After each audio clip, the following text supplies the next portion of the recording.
Assalamualaikum warahmatullahi wabarakatuh. Halo para pendengar setia cerita malam, semoga kalian semua selalu dalam lindungan Allah. Malam ini aku ingin mengajak kalian menyimak sebuah kisah yang berasal dari lereng Gunung Merapi, tepatnya di wilayah Boyolali, Jawa Tengah.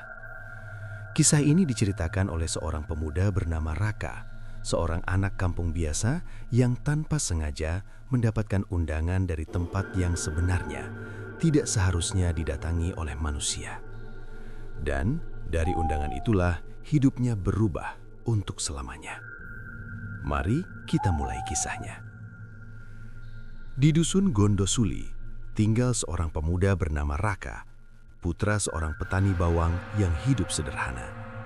Setiap sore setelah membantu ayahnya di sawah, Raka punya kebiasaan naik ke jalur pinus lama di tepian Merapi untuk mencari ranting kering. Jalur itu jarang dilewati warga karena dianggap angker. Tapi bagi Raka, tempat itu justru menenangkan. Angin gunung yang membawa aroma tanah basah membuat pikirannya terasa ringan. Sore itu, langit Merapi berwarna jingga keemasan. Burung-burung sudah mulai kembali ke sarang. Raka berjalan pulang sambil memanggul ikatan kayu bakar ketika tiba-tiba angin berhenti berembus. Tidak ada suara serangga, tidak ada suara daun bergerak, seakan seluruh hutan menahan nafas. Raka menoleh pelan. Di antara dua pohon pinus, berdiri seorang lelaki berbusana sorban hijau dan kain lurik coklat. Wajahnya tidak asing, tapi juga tidak benar-benar bisa Raka ingat. Kulitnya pucat, matanya bening seperti kaca, dan senyumnya terlalu lebar untuk ukuran manusia. Raka bergumam, "Astagfirullah, sopo kui, wong kampung ngendi?" Lelaki itu melangkah mendekat, namun anehnya tidak ada suara ranting patah atau daun terinjak. Gerakannya begitu halus seolah dia melayang beberapa milimeter dari tanah. Ia menyodorkan sebuah undangan beraksen kuno. Kertasnya terasa dingin seperti baru dikeluarkan dari sumur. Dengan suara lirih tetapi menggema, lelaki itu berkata, "Nak Raka, Rawo, hadirilah walimatul manten di kampung Tirto Aji malam ini." Raka tersentak. "Loh, Pak, kampung Tirto Aji niku ngendi? Kula mboten nate krungu." Lelaki itu hanya tersenyum lalu menunduk sedikit seperti memberi hormat.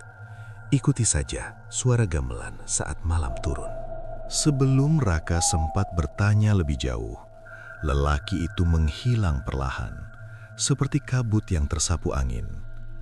Tidak ada langkah pergi, tidak ada bayangan bergerak, hanya udara yang kembali berputar normal. Raka berdiri mematung, jantungnya berdegup keras. Ia membuka undangan itu. Tulisan aksara Jawa halus menghiasi bagiannya, disertai gambar bunga kenanga dan tanda seperti simbol kuno yang belum pernah ia lihat. Di bagian bawah tertulis, "Tamu terpilih, datanglah dengan hati bersih." Raka menelan ludah.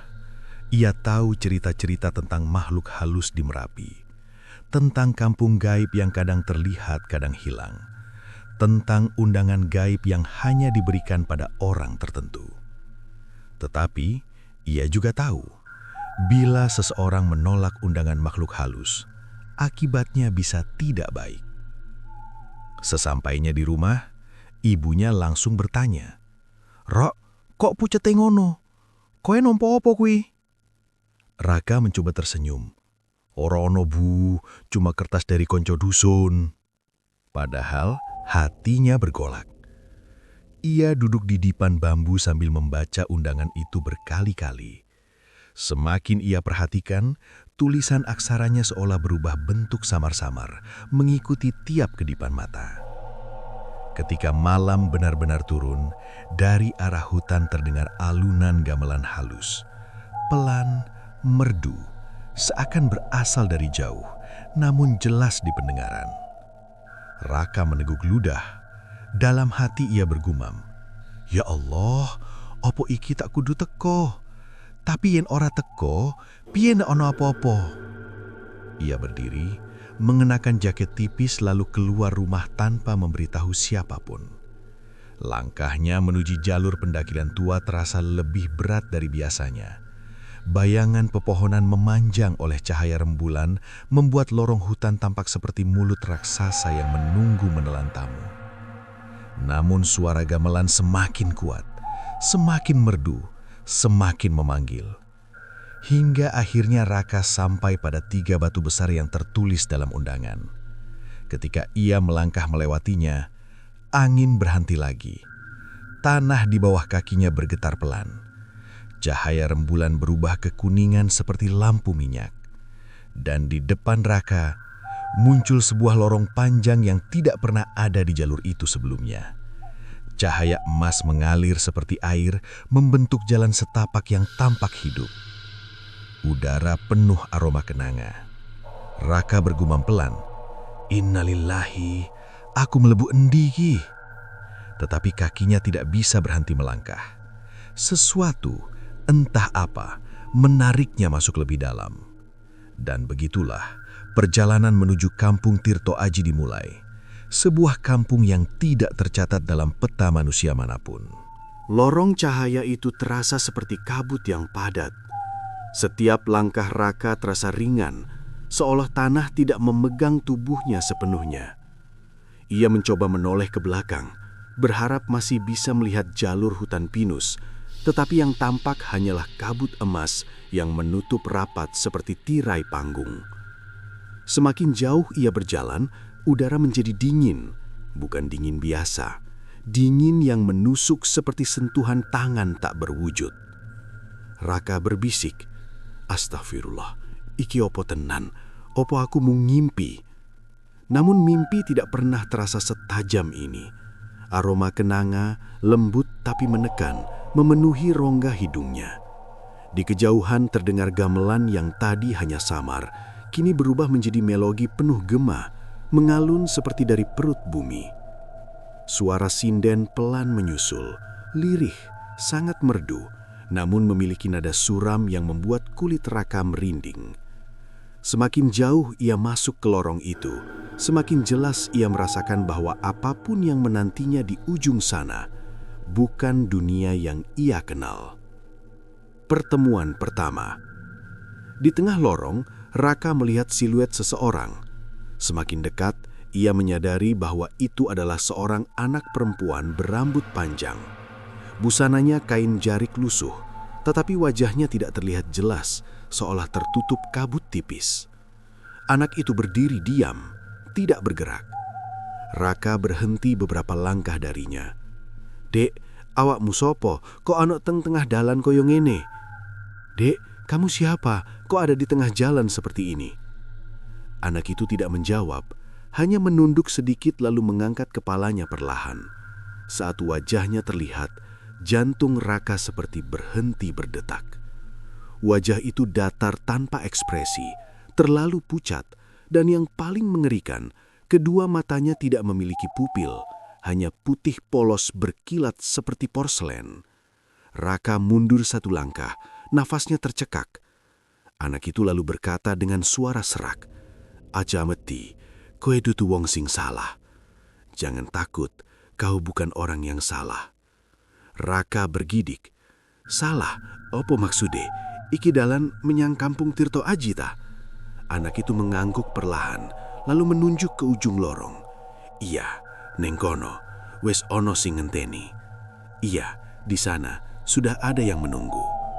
Raka menelan ludah keras-keras. Ia ingin bertanya lebih banyak, tapi saat memalingkan wajah hanya selintas untuk melihat langkahnya dan kembali menatap ke depan, anak itu sudah hilang, seakan menguap begitu saja. Lorong berubah semakin panjang. Cahaya dari dunia lain. Ketika akhirnya sampai di ujung lorong, Raka merinding hebat. Cahaya yang menembus keluar bukan lagi cahaya emas, tetapi cahaya lembut kekuningan, seperti dari lampu minyak raksasa. Saat ia keluar, matanya terbelalak tak percaya. Di depan terbentang sebuah kampung besar, namun tidak seperti kampung manusia. Rumah-rumahnya terbuat dari kayu berukir rumit dengan ornamen emas yang berpendar pelan. Atap-atapnya menjulang seperti bangunan keraton lama. Pohon-pohon di sekitar kampung memancarkan cahaya samar, seolah daun-daunnya mengandung cahaya bulan. Udara di sana tidak sama seperti udara gunung. Rasanya ringan, terlalu ringan, seperti ruangan tanpa gravitasi penuh. Namun yang paling membuat tubuh Raka membeku adalah para penghuni kampung. Mereka berjalan pelan, berpasang-pasangan, mengenakan kain tradisional Jawa. Wajah mereka sangat halus, terlalu sempurna, dengan kulit yang nyaris tidak memiliki pori. Mata mereka bening, seakan tidak memiliki batas antara iris dan putih mata. Dan langkah mereka tidak menimbulkan suara sedikit pun. Seorang lelaki tinggi bersanggul, tampak seperti pengawal, mendekat pada Raka. "Sugeng rawuh, Nak Raka." "Selamat datang, Nak Raka." Raka menelan ludah. "Panjenengan ngerti jenengku? Anda tahu namaku?" Pengawal itu tersenyum. "Sopo wae sing oleh undangan, mesti wis kami kenali." Walau senyumnya ramah, mata beningnya tidak berkedip sama sekali. Ia memberi isyarat agar Raka mengikutinya. Jalan yang terlalu sunyi. Di sepanjang jalan menuju pusat kampung, Raka memperhatikan beberapa hal aneh. Tidak ada anak kecil bermain, tidak ada hewan, tidak ada ayam, tidak ada kucing, tidak ada burung. Setiap penghuni kampung tersenyum, tapi senyumnya tidak berubah, tidak pernah hilang, seperti wajah topeng. Sesekali ia melihat bayangan bergerak cepat di atap rumah, tetapi ketika ia fokus, bayangan itu hilang. Raka bertanya pelan, "Iki kampung opo tenan? Kok ora ono suara opo-opo? Ini kampung apa sebenarnya? Kenapa tidak ada suara apapun?" Pengawal itu menjawab sambil tetap berjalan. "Kampung Tirto Aji ora koyo kampung manungso.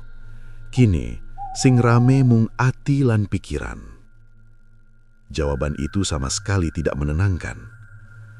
Gerbang hajatan.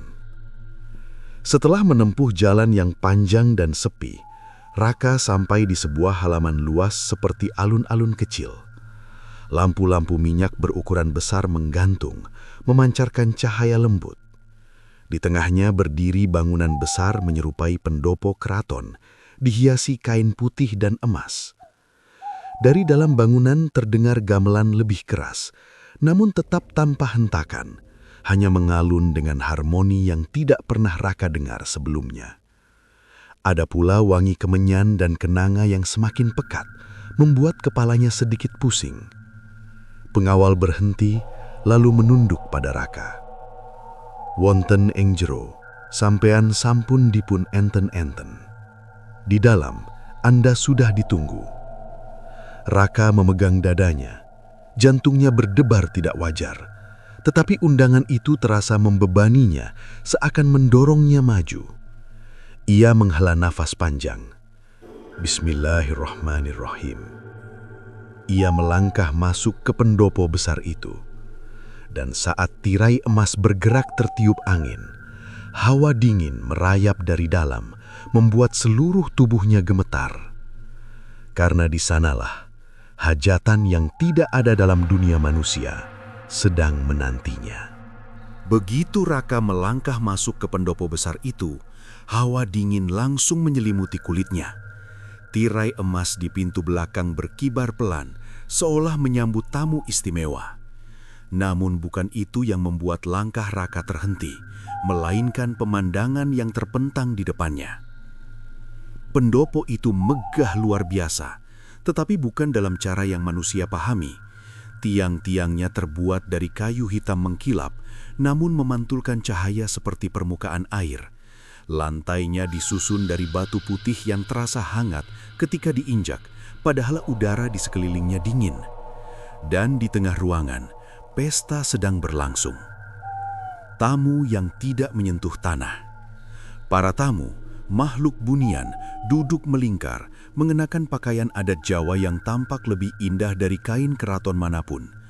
Gelungan rambut perempuan-perempuan bunian tampak berkilau samar, seperti ditaburi serpihan bulan. Namun ada satu hal yang membuat tubuh Raka merinding. Sebagian dari mereka tidak benar-benar menyentuh tanah. Kain jarik mereka melayang beberapa sentimeter di atas lantai, bergoyang mengikuti gerakan tubuh, namun tidak pernah terinjak. Gamelan dimainkan oleh sekelompok lelaki berjubah putih, tetapi palu yang mereka gunakan tidak pernah benar-benar memukul bilah gamelan. Seakan suara yang keluar tidak berasal dari alat, melainkan dari udara itu sendiri. Ketika Raka masuk, seluruh kepala berbalik ke arahnya dalam satu gerakan serempak. Tidak terburu-buru, tidak lambat, tapi 100% bersamaan. Raka menahan nafas. Seorang lelaki tua berbusana lengkap ala bangsawan Jawa berjalan menghampirinya.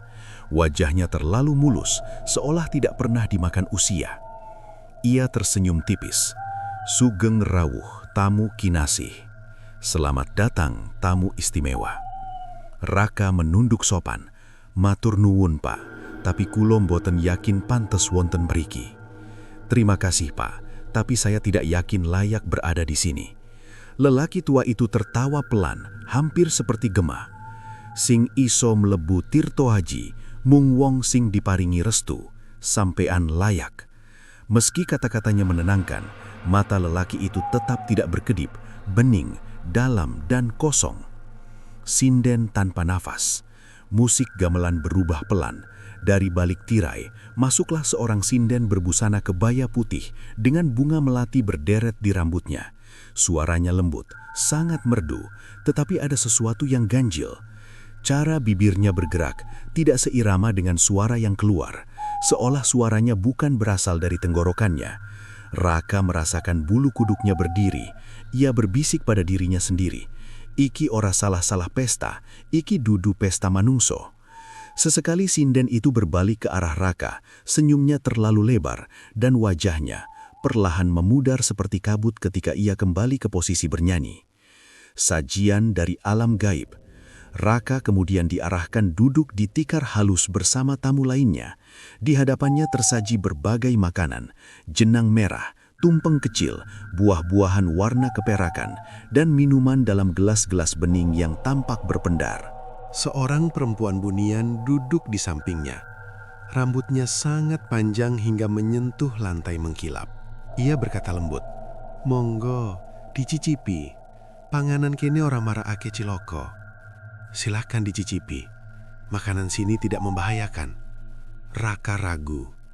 Buah yang tampak seperti mangga itu memancarkan cahaya lembut dari dalam kulitnya. Ketika ia menusuknya sedikit dengan kuku, aroma harum yang asing langsung memenuhi udara, membuat kepala terasa ringan. Perempuan itu tersenyum. "Sampean tamu kehormatan. Ojo wedi."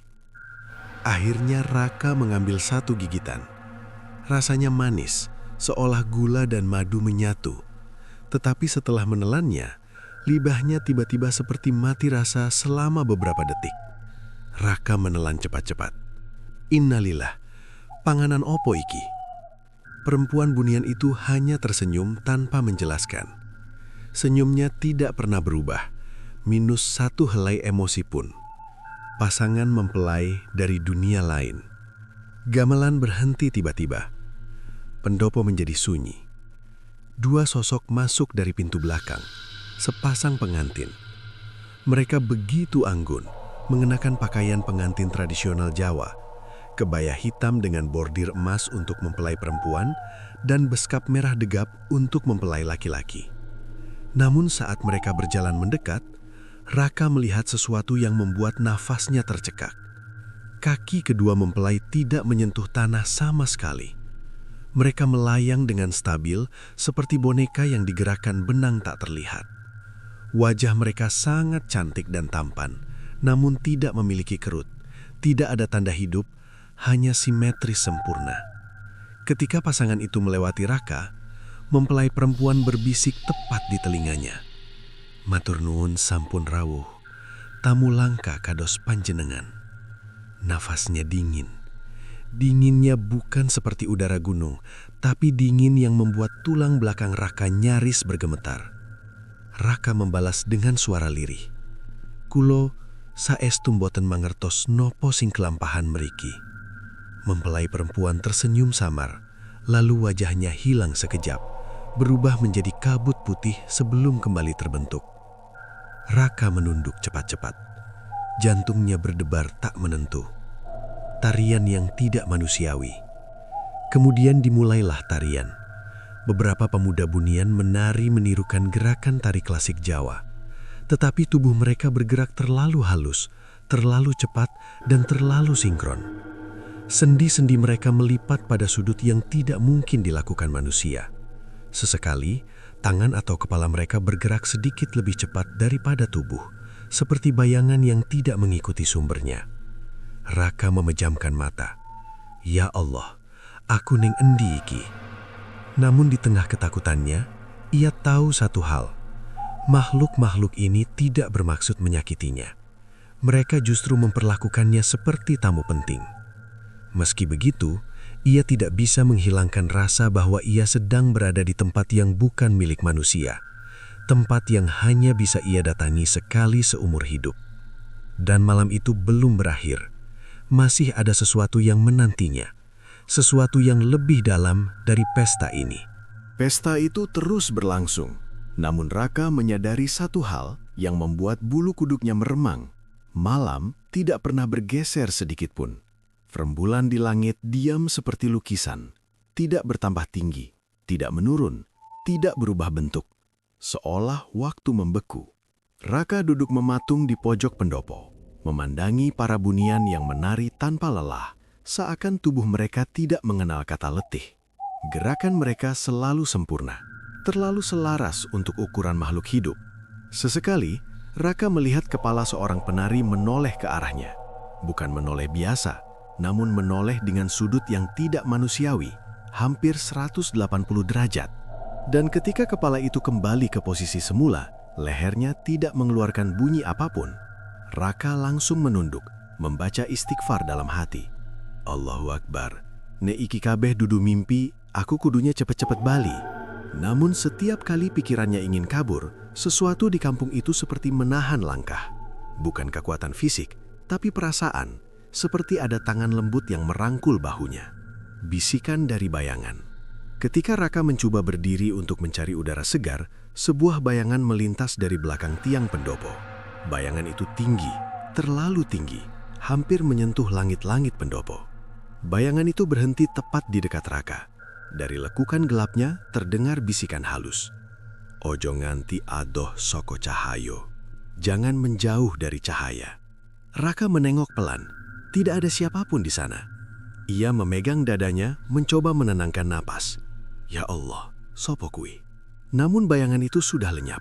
Yang tersisa hanyalah aroma kenanga yang mendadak sangat pekat, cukup untuk membuat kepala Raka sedikit pening. Lorong gelap di balik pesta. Raka merasa sesak berada di pendopo. Ia memutuskan keluar sejenak ke serambi samping, di mana angin malam atau apapun sisa udara yang terasa seperti malam bisa menepis kegelisahan. Tapi ketika ia melangkah keluar, suasana menjadi jauh lebih aneh. Tidak ada suara apapun, tidak ada burung malam, tidak ada serangga, tidak ada angin.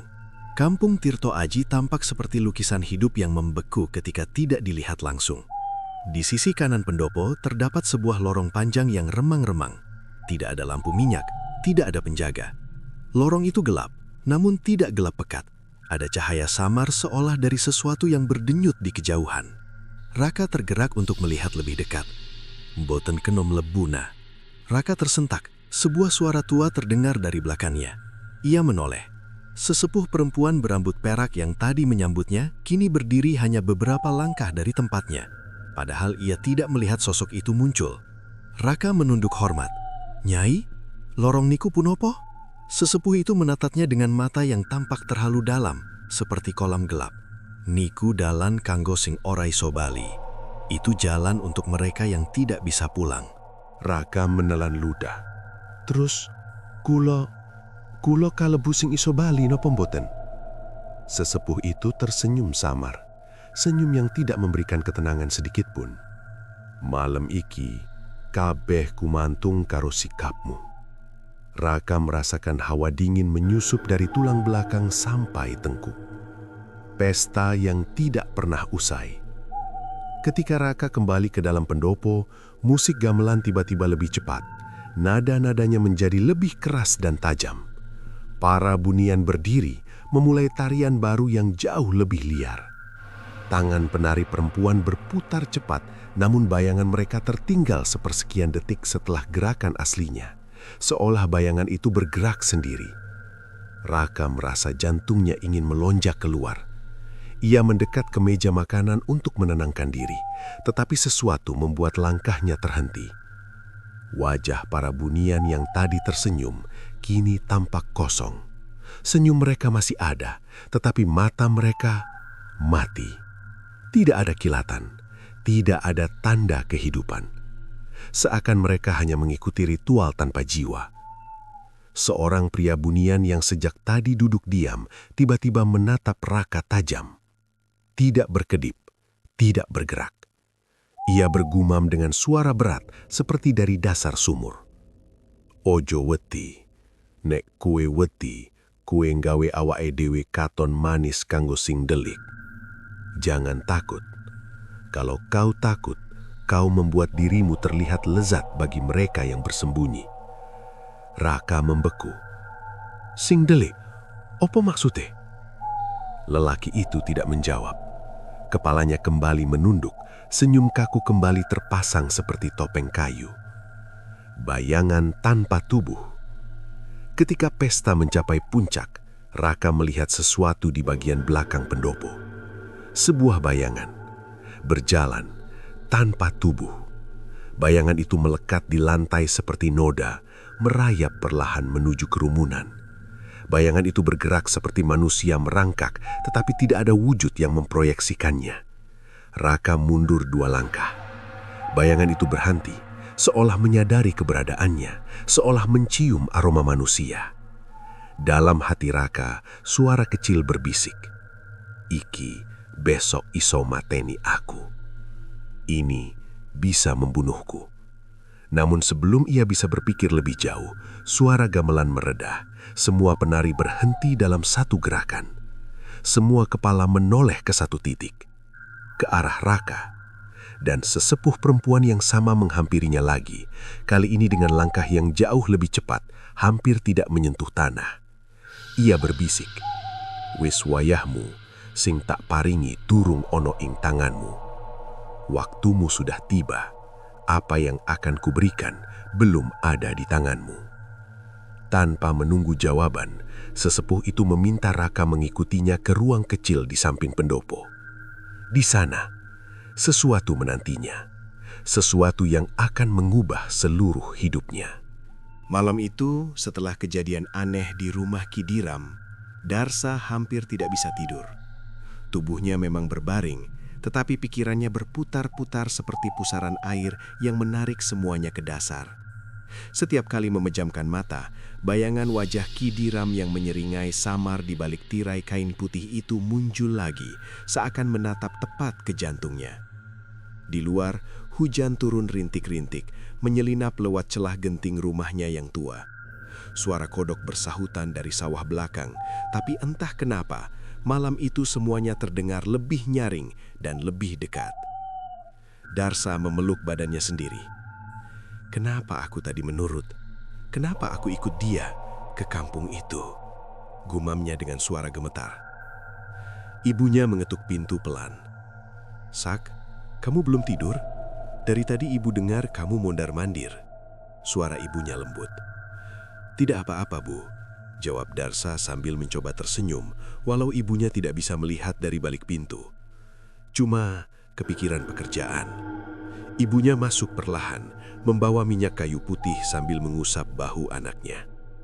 "Kamu itu dari kecil tidak bisa bohong sama ibu. Ada apa sebenarnya?" Darsa membuka mulut, tapi tidak ada kata yang keluar. Bagaimana ia bisa menjelaskan bahwa ia baru saja pulang dari kampung yang tidak seharusnya ada, bahwa ia dan dua temannya dipaksa menghadiri hajatan yang berlangsung di antara dunia manusia dan dunia makhluk halus? Ia hanya menggeleng. Sudahlah Bu, Darsa cuma lelah.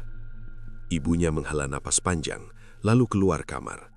Sebelum menutup pintu, ia sempat berkata lirih, "Kalau besok pagi kamu merasa sesuatu yang aneh, bilang sama ibu ya." Darsa menatap punggung ibunya. Kata-kata itu aneh, bahkan seperti peringatan.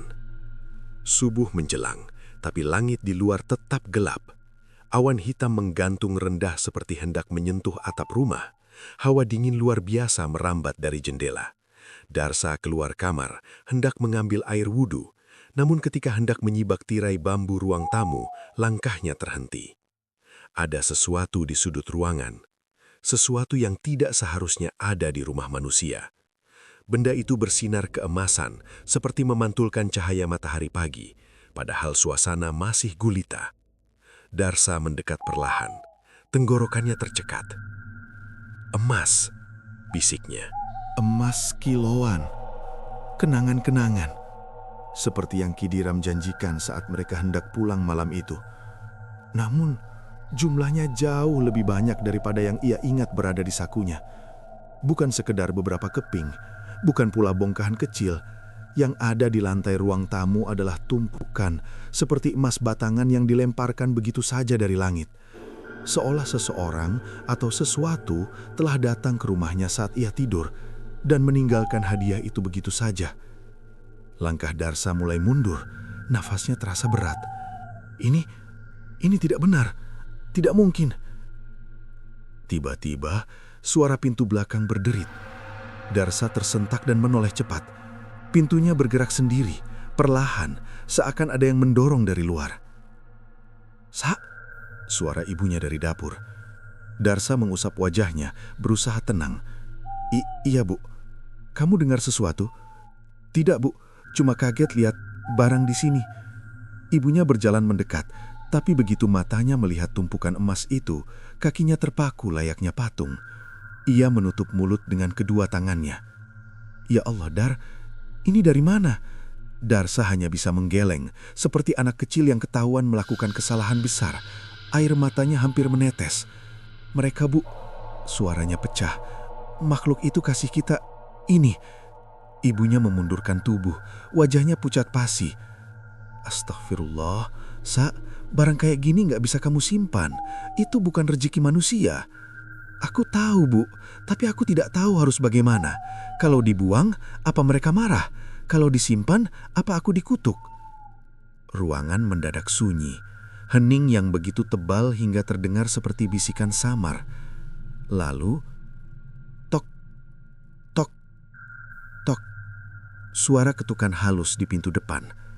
Ketukan yang lambat, dalam, seperti kepalan tangan tua yang mengetuk dengan kesabaran mengerikan. Ibunya memegang lengan Darsa, kuat sekali. "Jangan buka pintu itu." Namun suara dari luar terdengar lagi, dan kali ini bersamaan dengan suara seseorang yang familiar. "Sa, Darsa, kamu belum buka kenangan-kenangannya toh?" Suara itu pelan, serak, dan menggema seperti berasal dari sumur dalam. Suara Kidiram. Darsa merasakan seluruh bulu kuduknya berdiri. Tidak mungkin. Kidiram tidak mungkin datang ke rumah manusia pagi-pagi begini, bukan? Tetapi suara itu muncul lagi, lebih dekat, lebih jelas. "Buka, Sa, Ki bawa tambahan." Ibunya mencengkram lengan Darsa. "Sa, jangan dekati pintu. Apapun yang terjadi, jangan buka." Namun kaki Darsa tiba-tiba bergerak sendiri, seperti ditarik oleh kekuatan yang tidak terlihat. Jantungnya berdetak keras, langkahnya semakin dekat ke arah pintu kayu itu. Sementara di luar, suara Kidiram mulai tertawa pelan. Tawa yang panjang, serat, dan tidak terdengar seperti tawa manusia. Ketukan itu terus berlangsung, perlahan, teratur, namun terasa menembus dinding rumah seperti denyut dari sesuatu yang hidup. Suara Kidiram yang memanggil-manggil namanya membuat dada Darsa seperti diremas dari dalam. Ibunya memegangi pinggir meja, tubuhnya bergetar hebat. "Darsa, tolong dengarkan ibu, jangan buka pintu itu, jangan." Namun langkah Darsa seperti tidak lagi miliknya sendiri.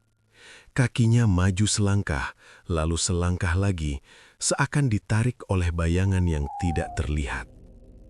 Sementara dari balik pintu, suara itu merayap lagi, lebih jelas, lebih dekat, dan seolah memanjat langsung ke dalam telinganya.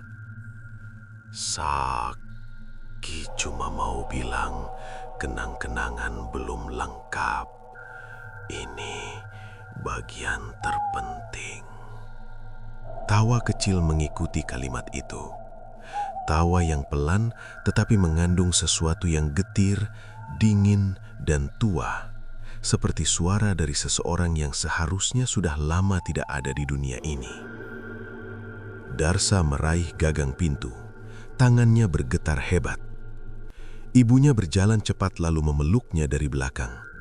"Darsa, ingat Allah, nak, ingat, apapun yang memanggilmu di luar sana, itu bukan manusia." Darsa terperanjat. Mendengar kalimat itu seakan memotong tali tak kasat mata yang menarik dirinya. Nafasnya terengah, ia hampir tidak sadar kapan ia berdiri begitu dekat dengan pintu. Ketukan tiba-tiba berhenti. Hening. Sunyi. Seperti seluruh kehidupan di luar rumah terhenti. Darsa dan ibunya saling menatap, nafas keduanya tersengal-sengal. Kemudian dari balik pintu, sesuatu menggores kayu. Perlahan, panjang, seperti kuku yang sangat panjang menarik permukaan papan.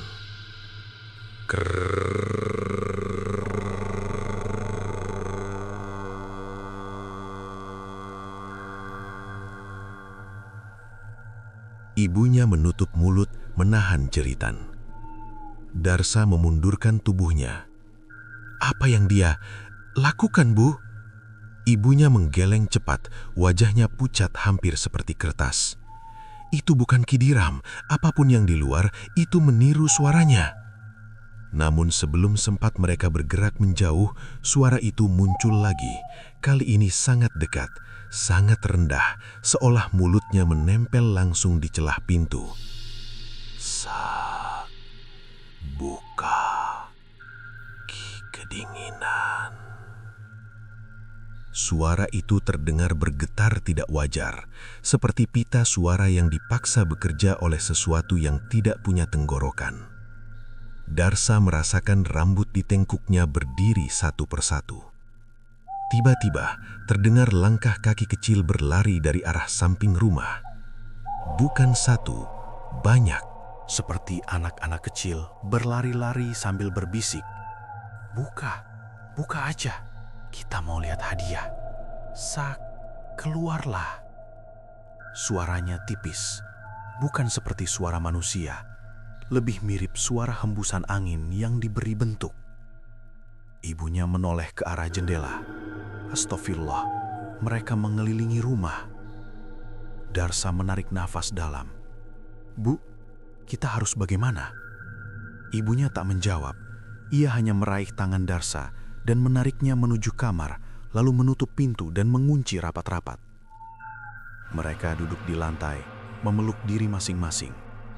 Di luar kamar, suara langkah-langkah itu mulai merayap di sepanjang dinding rumah, naik ke atas atap, masuk ke bawah lantai kayu. Rumah itu seperti diserbu makhluk-makhluk halus yang tidak terlihat, tetapi jelas ada. Tiba-tiba, sesuatu menendang pintu depan keras sekali. Duar! Rumah bergetar, piring dan gelas di dapur jatuh berderak. Suara Kidiram kembali terdengar, kali ini tidak lagi tenang, lebih dalam, lebih besar, dan terasa seperti keluar dari dada raksasa. "Darsa, buka pintumu." Darsa menutup telinganya, tubuhnya bergemetar.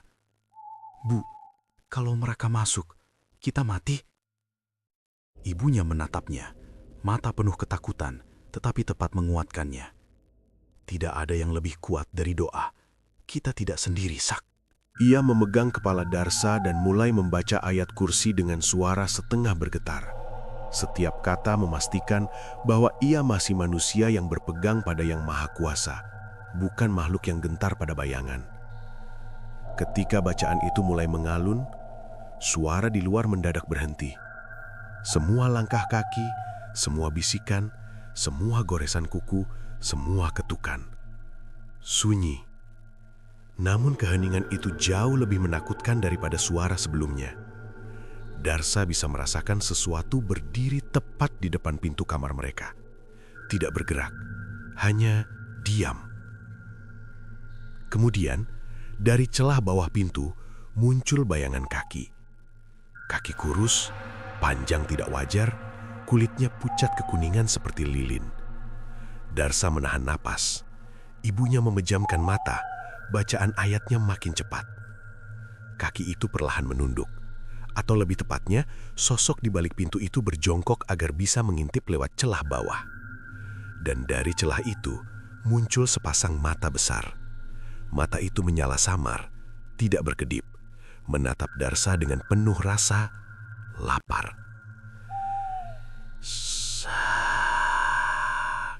Kalau kamu tidak mau buka, Ki masuk sendiri. Suara itu kini berubah menjadi bisikan yang mendesis seperti ular. Darsa merasakan udara kamar tiba-tiba menjadi dingin dan berat. Ibunya berhenti membaca, lalu menarik napas panjang.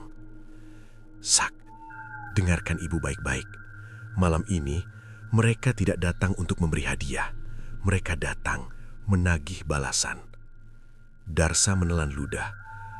Balasan apa, Bu? Ibunya memelototi pintu yang bergemetar halus. Balasan karena kamu telah masuk ke wilayah mereka. Kemudian, ia menatap Darsa dalam-dalam. Dan mereka tidak akan pergi sebelum mendapatkan apa yang mereka inginkan.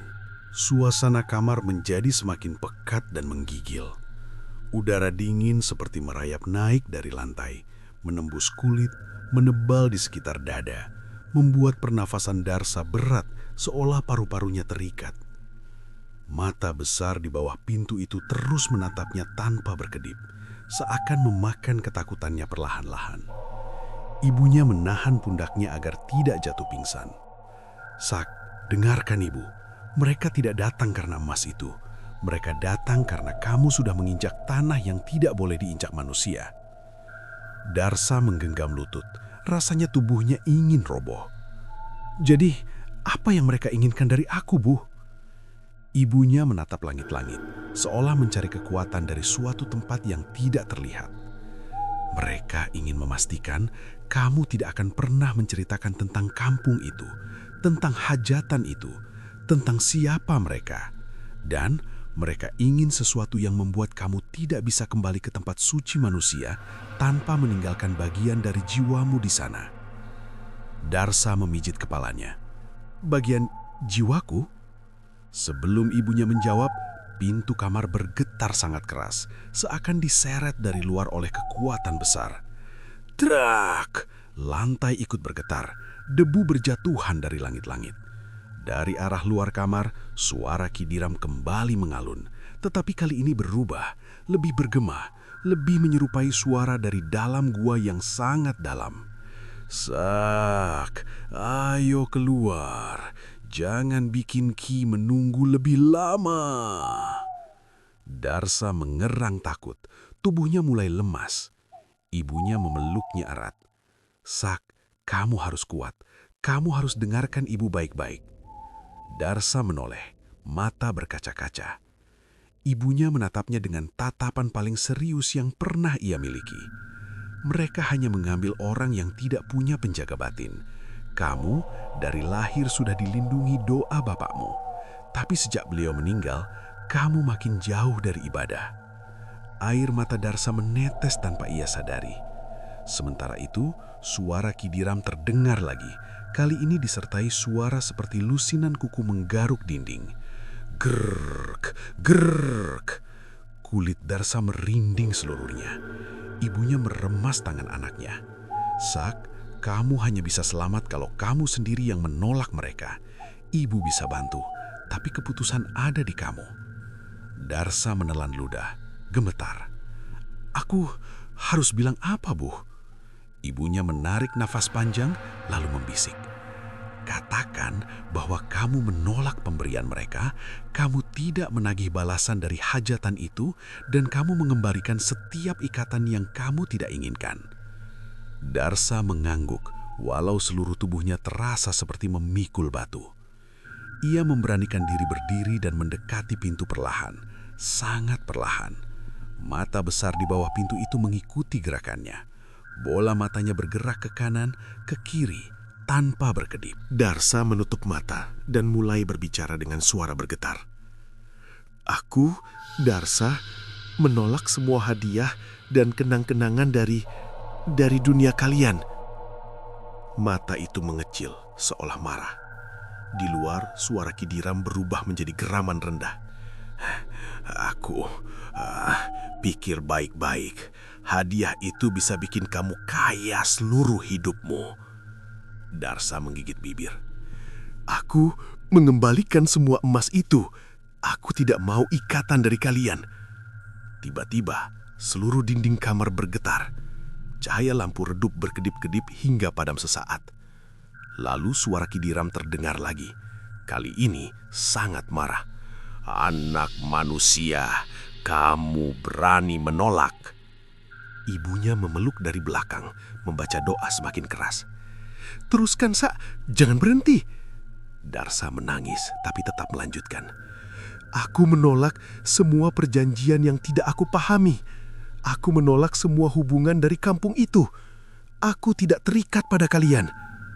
Suara Kidiram mendadak berubah menjadi jeritan panjang, begitu panjang, hingga gendang telinga Darsa sakit. Darsa! Tiba-tiba, mata di bawah pintu itu menghilang. Gaung suara di luar kamar lenyap begitu saja. Tidak ada langkah kaki, tidak ada goresan kuku, tidak ada bisikan anak-anak. Rumah menjadi sunyi, teramat sunyi. Darsa dan ibunya saling menatap, bingung dan takut pada saat yang sama. Ibunya berbisik, "Jangan bergerak dulu." Suasana hening berlanjut beberapa detik yang terasa seperti 1 jam. Lalu, bruk! Sesuatu jatuh tepat di teras rumah. Ibunya menjerit kecil. Darsa menahan nafas. Mereka menunggu. Tidak ada suara lain. Akhirnya, ibunya memberanikan diri membuka pintu kamar perlahan. Darsa menyusul di belakang. Saat pintu depan dibuka, yang mereka lihat membuat darah keduanya serasa berhenti mengalir. Di teras rumah, di atas tanah basah, terongguk emas kiloan yang tadi berada di dalam rumah. Namun kini berubah. Warnanya bukan emas lagi, melainkan hitam legam seperti batu yang hangus terbakar. Ibunya menutup mulut, terisak. "Itu bukan emas, Sak. Dari awal bukan." Darsa menatap batu-batu hitam itu. Ketakutan, tetapi sekaligus merasa terbebas. Ia berlutut, mengusap wajah. "Bu, mereka sudah pergi." Ibunya mengusap kepala Darsa lembut. Jika mereka kembali, itu bukan lagi untuk memberi, tapi untuk mengambil sesuatu. Darsa menelan ludah, tubuhnya lemas. "Kamu tidak boleh lagi kembali ke daerah hutan itu, tidak boleh lagi mendekat, dan jangan ceritakan ini ke sembarang orang." Darsa merapatkan jaketnya. Angin pagi terasa lebih dingin dari biasanya. "Terus, kampung Bunian itu apa akan tetap ada?"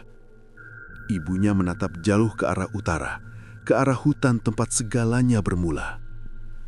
"Kampung itu ada untuk mereka, bukan untuk kita. Manusia yang tidak sengaja diundang masih bisa kembali. Tapi kalau diundang 2 kali, mereka tidak akan pulang lagi." Darsa menggigil. "Dan kamu, Nak, sudah mengembalikan undangan pertama. Pastikan tidak ada undangan kedua." Pagi itu, Matahari akhirnya terbit di atas desa Kawung Putih. Burung-burung berkicau seperti biasa.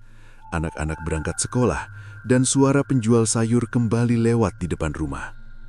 Namun bagi Darsa, dunia tidak lagi sama.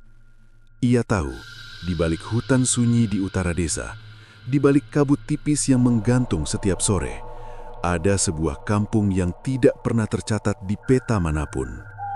Kampung yang mengundang manusia bukan untuk memberi rizki, tetapi untuk mengambil sesuatu yang jauh lebih berharga, jiwa mereka. Dan bagi Darsa, pintu menuju kampung itu mungkin sudah tertutup selamanya. Mungkin, atau mungkin mereka hanya menunggu undangan berikutnya.